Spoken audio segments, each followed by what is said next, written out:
తెలంగాణ ఉద్యమకారుల గుర్తింపు కోసం కేకే కమిటీ సభ్యులుగా కోదండరాం, మంత్రి పొన్నం, ఎమ్మెల్సీ అద్దంకి, మాజీ ఎమ్మెల్సీ రాముల్ నాయక్ సోమవారం కేకే ఇంట్లో మొదటిసారి సమావేశం.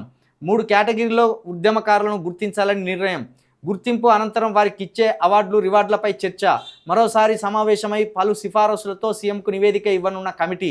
గత బీఆర్ఎస్ సర్కార్ హయాంలో గుర్తించని వారికి జాబితాలో చోటు. ఈ కమిటీ వేసినందుకు ముందుగా ప్రభుత్వానికి విధంగా అభినందించవలసిన విషయం. అయితే మలిదశ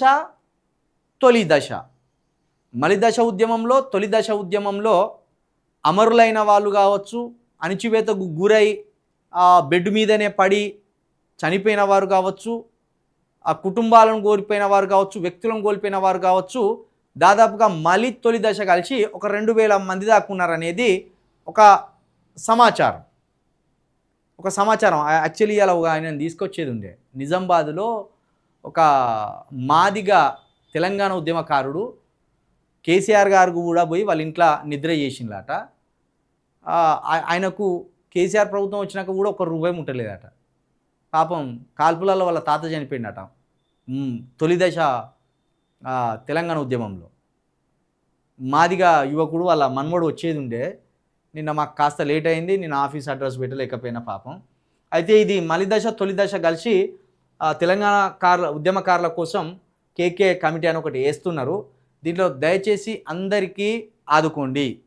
తెలంగాణ ఉద్యమంలో సర్వం కోల్పోయిన వాళ్ళు ఉన్నారు. అది తొలి దశ ఉద్యమం కావచ్చు, మలిదశ ఉద్యమం కావచ్చు.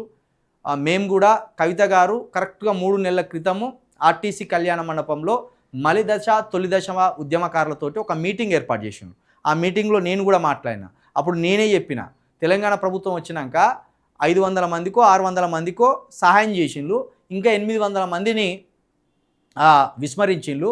ఆ 800 మందికి కూడా ఈ ప్రోత్సాహకం ఇవ్వాలని నేనే స్టేజ్ మీద కవిత గారి ముందు చెప్పిన. ఆ 800 లిస్టు కూడా అవసరమైతే మేము మీకు అందజేస్తాము, కవిత గారికి కూడా అందజేస్తామని కూడా చెప్పినాం మేము. కాబట్టి దాని మీద ఆల్రెడీ మేము కసరత్తు చేస్తున్నాము.